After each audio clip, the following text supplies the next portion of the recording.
The Aventine, one of Rome's famous 7 hills and an ancient site of Christian worship.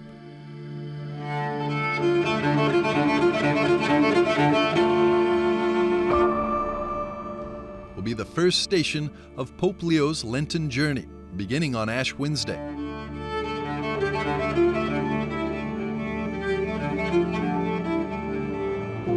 Together with cardinals and the Benedictine and Dominican religious communities, the Holy Father will lead a traditional procession that starts at the Basilica of Sant'Anselmo and ends with the celebration of the Mass at the Basilica of Santa Sabina. The procession on Ash Wednesday will start here. So the Pope will come in and he'll begin there from the chair. The monks and the Dominican friars will be up in the choir stalls, and there'll be a little prayer service, and then we all gather here in procession and go down the center aisle here out the door, out through the courtyard, the gateway, and on our way to Santa Sabina. Pope John XXIII revived the 4th century custom of the Station Church pilgrimage in 1959. As a community, on each of the 40 days of Lent, Romans venerate the early Christian martyrs and prepare for the celebration of Christ's resurrection, his victory over sin and death on Easter Sunday.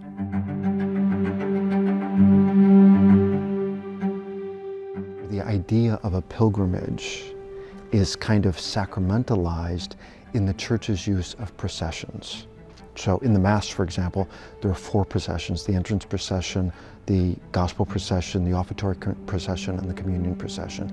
And every one of those processions kind of symbolizes our movement from this world closer to the mystery of God. So it's a kind of metaphor or symbol for the more global procession or pilgrimage that each one of us has from this world to heaven.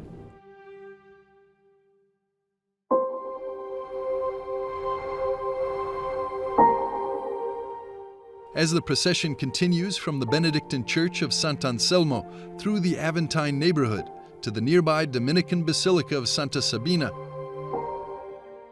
Pope Leo will then cross the threshold of one of Rome's oldest churches, passing through a large wooden door dating to about 432 AD, containing some of the earliest forms of Christian art. On the door, we have a very important Christian symbol. In the upper left-hand corner can be seen the oldest known depiction of Jesus Christ crucified.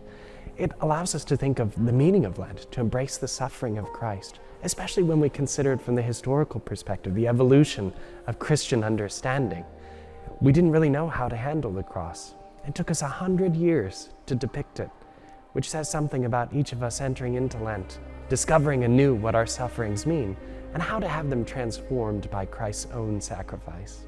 In addition to the rich spiritual heritage found in church art and architecture on the Aventine, Father Eusebius said nature on the hill has also inspired contemplation on the mystery of Christ's work of salvation.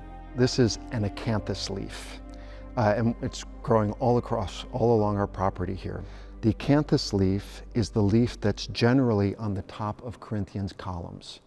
And so the acanthus leaf is a symbol of the resurrection, because it gets really vibrant and then it dies, and it's like it lays against the ground and it's like completely dead until the spring. So we're in the spring now, and it comes back to life, and then in a couple of weeks it will start putting up flowers, right, which represents it'll bloom around Easter time.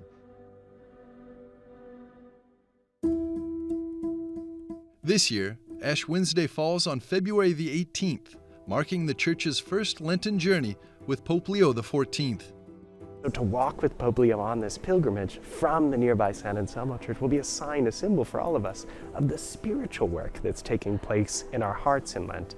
We'll all be on pilgrimage together. The Holy Father has made unity a centerpiece of his pontificate, and we see a beautiful sign of that on Ash Wednesday, because all of the cardinals gather around the Holy Father, and the Pope himself imposes ashes on them during the Mass, during the ceremony. The cardinals stand in for the whole Church. They're the Pope's key collaborators, and they're a sign of all of us joining and following the Pope's lead. The Pope is the vicar of Christ. It belongs to the Pope to imitate Peter, Peter to imitate Christ. And so he's a visible sign to us of this centrality, of this unity, of this common Christian project.